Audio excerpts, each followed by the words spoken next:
Good afternoon, everybody. When I took office, I pledged to do whatever was required to protect the American people and restore American leadership in the world. And over the past 20 months, that's exactly what we've done.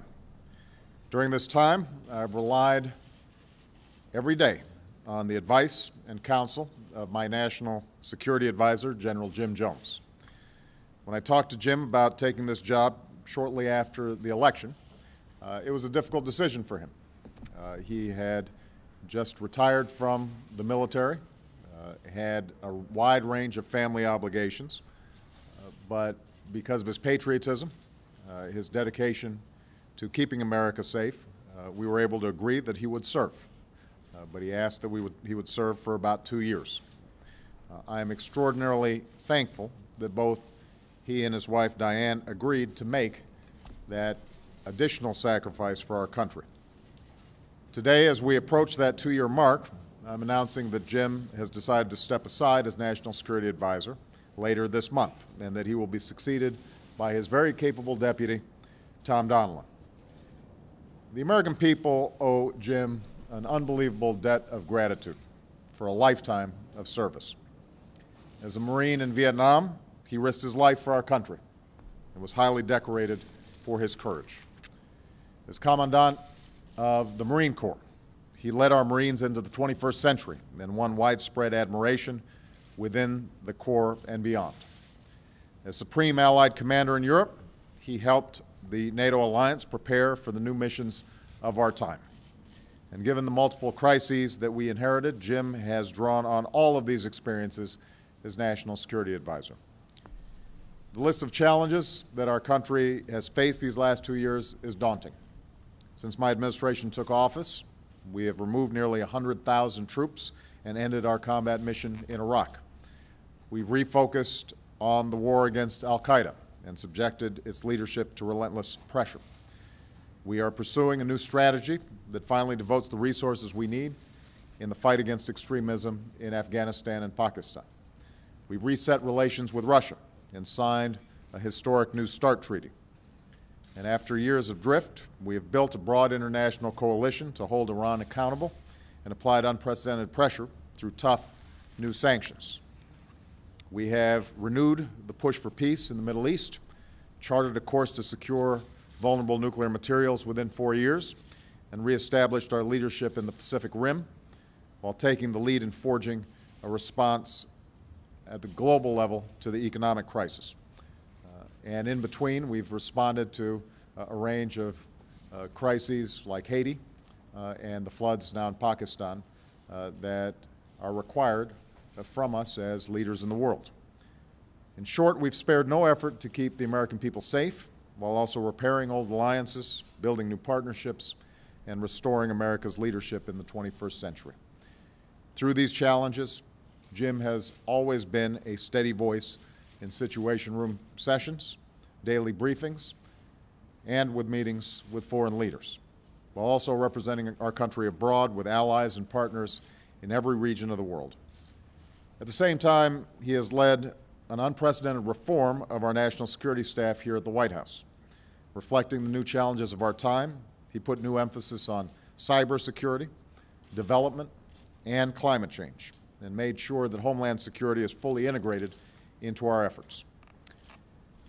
Serving as National Security Advisor is one of the most difficult jobs in our government. But through it all, Jim, like the Marine he has always been, has been a dedicated public servant and a friend to me. After a lifetime of service, I know this was also an enormous sacrifice for the Jones family. Many of them are here today, and I want to thank them as well. Jim, like your father and uncle and generations of Joneses who served before you, you complete this assignment knowing that your country is safer and stronger. I thank you, and the American people thank you. Thank you, Mr. President. I am also proud to announce that General Jones will be succeeded by his deputy and one of my closest advisors, Tom Donilon. Tom has a wealth of experience that will serve him well in this new assignment. He has served 3 presidents and been immersed in our national security for decades. Over the last 2 years, there's not a single critical national security issue that has not crossed Tom's desk. He has helped manage our national security team and the policy-making process, and won the respect and admiration of his colleagues in the White House and across the administration. He has a probing intellect and a remarkable work ethic, although it's one that depends on a seemingly limitless quantity of Diet Coke. Tom, however, is not the only valuable member of the Donilon team who works here at the White House. His wife, Kathy, who's here, has done an extraordinary job as Joe Biden's chief of staff. I'm grateful to the Donilon family for all the work that they've already done for our nation and for agreeing to take on this additional responsibility. We have some huge challenges ahead. We remain a nation at war, and we will not rest in our efforts to disrupt, dismantle, and defeat al-Qaeda.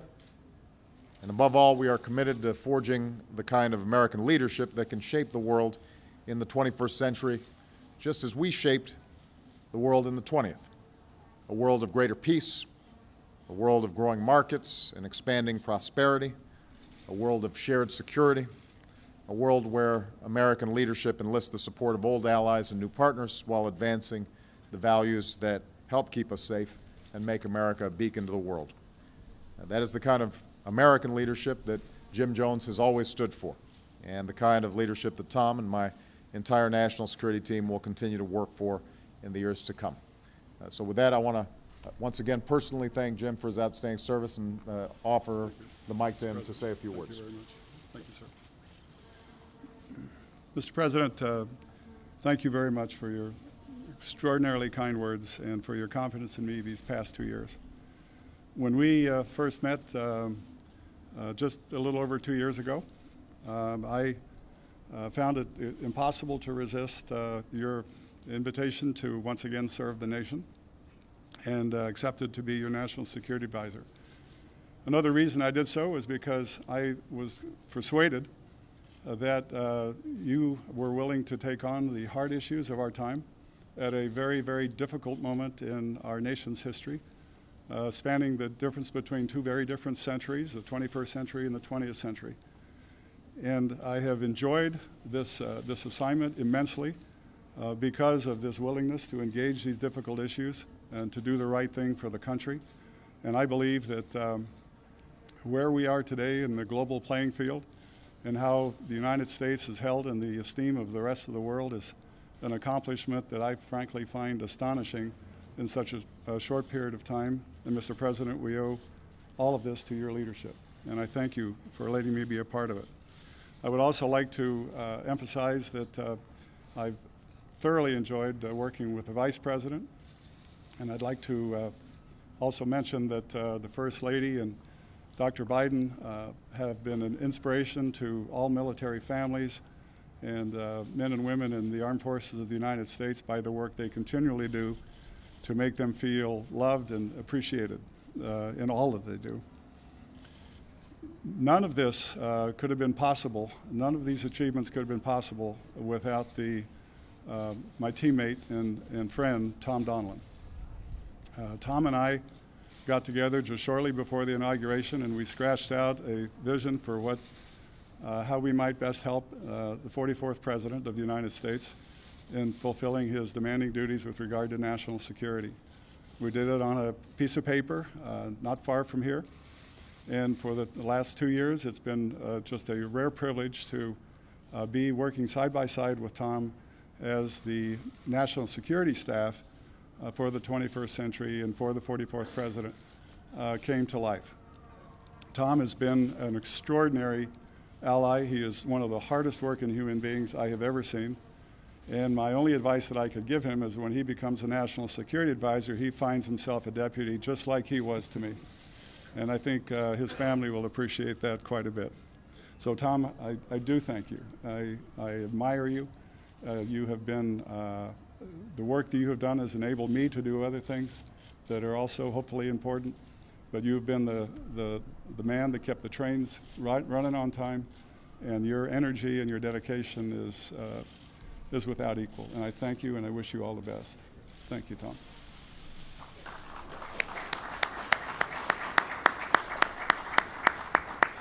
I would also be remiss if I didn't acknowledge the hard work of other national security staff leaders, specifically John Brennan, Dennis McDonough, our Chief of Staff, Mike Froman, Nate Tibbetts, the Executive Secretary, and also Ben Rhodes in charge of our strategic communications. That team is a powerful team, works extraordinarily hard, and gives the President great advice day in and day out on the important issues of our time. The members of the National Security Staff, which resulted in the combination of the Homeland Security Council and National Security Council, have served the American people better than you could possibly imagine. This is the hardest working group of talented professionals I've seen, and it was a pleasure to know that even if you're on the other side of the world, that these senior directors and directors, when they go in and brief the President, are doing so with full trust and confidence of both Tom and myself and everybody else, and I thank them for their hard work.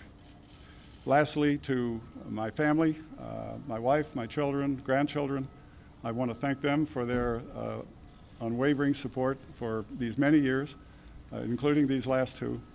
Without their support and affection and love, I don't think we could have pulled it off. But I'm deeply grateful to them for that. Excuse me.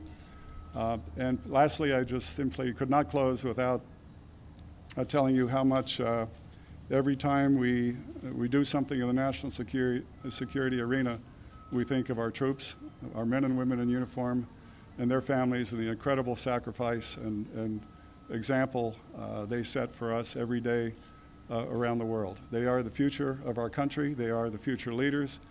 They are the future entrepreneurs. They are the future scientists, and they will carry us into the 21st century. The work that we are doing today is going to set the path for this country to arrive at 2050. I can't think of a more challenging time or a more rewarding time to be a part of this government and to work for this President. Mr. President, thank you very much for allowing me to say a few words. Thank you, sir. Thank you. Thank you. Thank you so much. Thank you. Thank